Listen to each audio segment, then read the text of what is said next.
Thank you for coming back. There's a major problem in our country today. It's called bullying. Now, in bullying, some people take it so hard, they even commit suicide. It is a really bad thing. Now, my question to you, if you're a parent, or you one day will be a parent, put yourself in this situation. Somebody is bullying your child. And I mean, they are taking your child and just beating them, hurting them, mentally abusing them, and you had the ability to put that person bullying your child away, would you do it? Well, that's basically what we're going to be talking about today.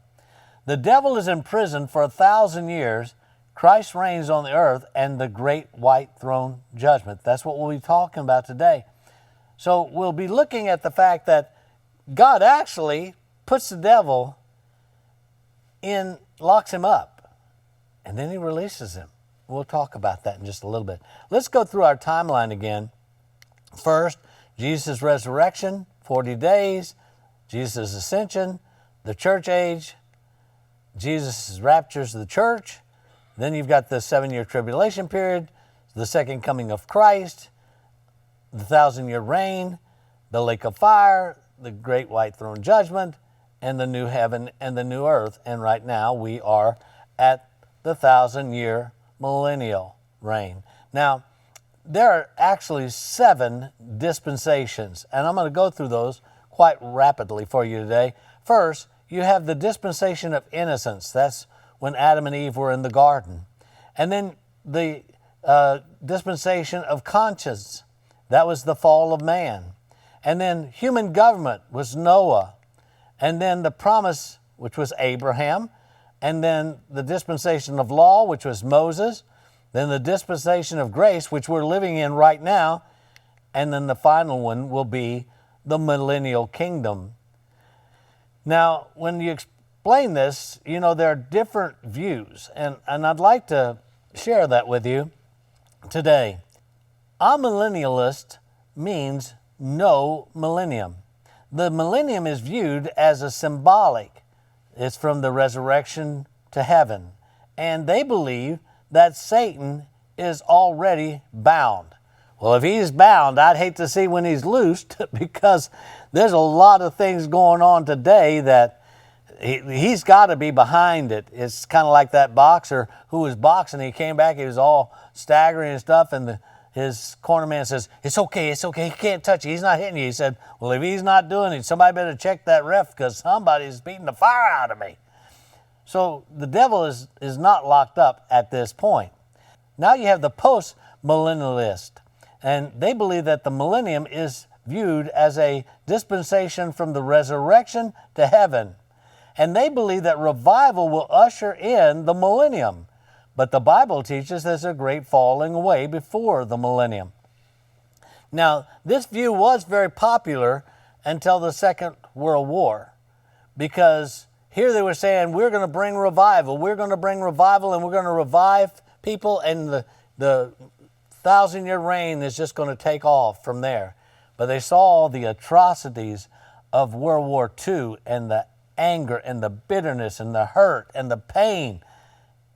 And many people said, if this is revival, I don't think we're near at all. And then you have the pre-millennialist. And we believe, and that is me, believe that the church will be raptured, then 7 years of tribulation, and then the second coming of Christ, then the millennial reign begins. Those are the 3 views of the millennium. The devil no longer has the key to the bottomless pit. Do you remember in chapter 9, he opens the gate, or the pit, the abuso. Now he doesn't have that key anymore. Revelation 20. And I saw an angel come down from heaven, having the key of the bottomless pit, and a great chain in his hand. And he laid hold on the dragon, that old serpent which is the devil and Satan, and bound him 1,000 years. People think that the devil is so powerful, and he is. As a matter of fact, Michael wouldn't even go after him unless God told him to. But here we find that the devil is chained and secured and bound and put in the abysso for 1,000 years. And cast him into the bottomless pit, and shut him up, and set a seal upon him, that he should deceive the nations no more, till the 1,000 years should be fulfilled. And after that he must be loosed a little season. So the devil is bound for 1,000 years, then he's released, the Bible says, for a short time. Now I know what the questions are coming up now is, why is the devil released? I mean, if you catch Jack the Ripper and you lock him up, you're not going to let him out again, are you? Well, even Charles Manson, you're not going to lock up Charles Manson and let him go out and kill people again, right? Well, basically, that is a legitimate question that you're asking is, why is the devil released? Well, I'll give you some reasons. Everyone has to make a personal decision for Christ to enter into heaven. As a matter of fact, everybody in heaven will have made that decision, even the angels. Some decided to follow Lucifer, some decided to follow God. That is a decision they made. Now you have to understand that the millennial period is a perfect environment. The king will be Jesus, and the governing body will be the saints. There won't be any bars, no porn, no drugs, no prisons. Everybody in the outside will be compliant, but the heart will still be desperately wicked. Satan will be released to show that in a perfect environment, it's not good enough to change the heart. By the way, he led 1/3 of the angels out of heaven. See, this is not the first time that he's gone into a perfect environment and got a group and led them out. So we see that even today. Everybody has to make a decision for Christ, and in a perfect environment. Well, you see, environment does not always guarantee a person's destiny. You know, people just say, boy, if they just had a better environment, if we could make a better environment, we wouldn't have all this. Well, can I tell you something? I've seen good families turn out some bad kids. And I've seen some bad families turn out some good kids. You know, I've said this many times, but I grew up in a very dysfunctional family. And to tell you the truth, I didn't think I should live there. I always thought I should be in a different place. See, you'll be where you want to be. If you're happy with being in a bad environment, you're going to be in a bad environment. If you're not happy, you will change the environment. But in this environment, it's perfect. There's no bars, no porn, no drugs, no alcohol, none of these things that cause you to go away from God and do things that are bad. They're all gone. So everybody looks like they're doing all right. Everybody's compliant. John sees those martyred for their faith during the tribulation period. They will enter the 1,000-year reign of Christ. And I saw thrones, and they sat upon them, and judgment was given unto them. And I saw the souls of them that were beheaded for the witness of Jesus, and for the word of God, and which had not worshipped the beast, neither his image, neither had received his mark upon their foreheads or in their hands. And they lived and reigned with Christ 1,000 years.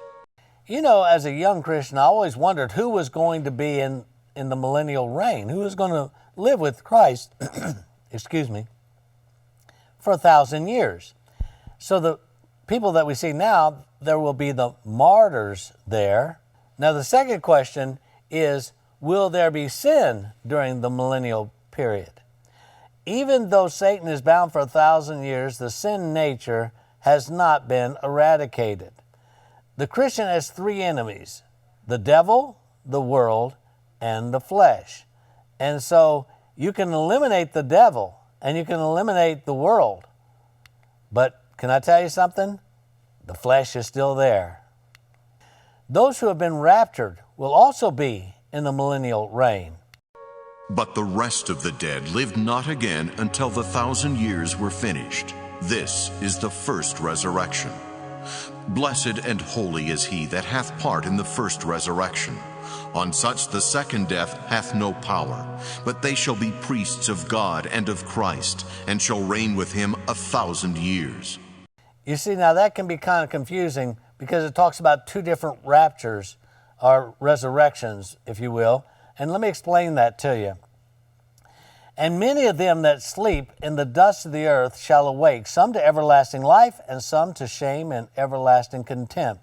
That is Daniel chapter 12, verse 2. Now, in John chapter 5, verse 28 and 29, it says, "Do not be amazed at this, because a time is coming when all who are in the graves will hear his voice and come out, those who have done good things to the resurrection of life, but those who have done the wicked things to the resurrection of the condemnation."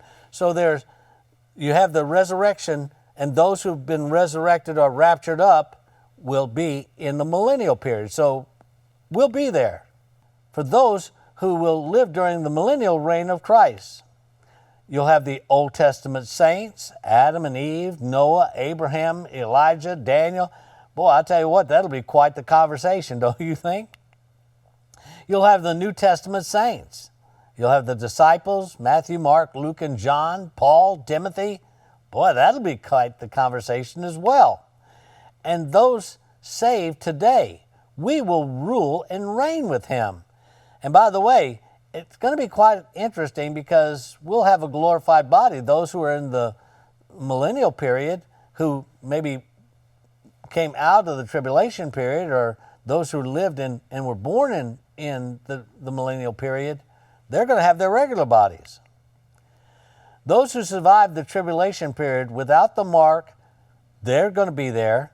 And then you'll have babies born during the tribulation period. They've not reached the age of accountability. They'll be there. So we're starting to see who's going to be in the millennial period. Satan will tempt the children born during the 1,000-year reign of Christ to reject God. Now, you stop and think about that. You're talking to Paul and Silas. You're talking to Abraham. You're talking to people who actually lived the Bible. I mean, people, you read the Bible and there they are.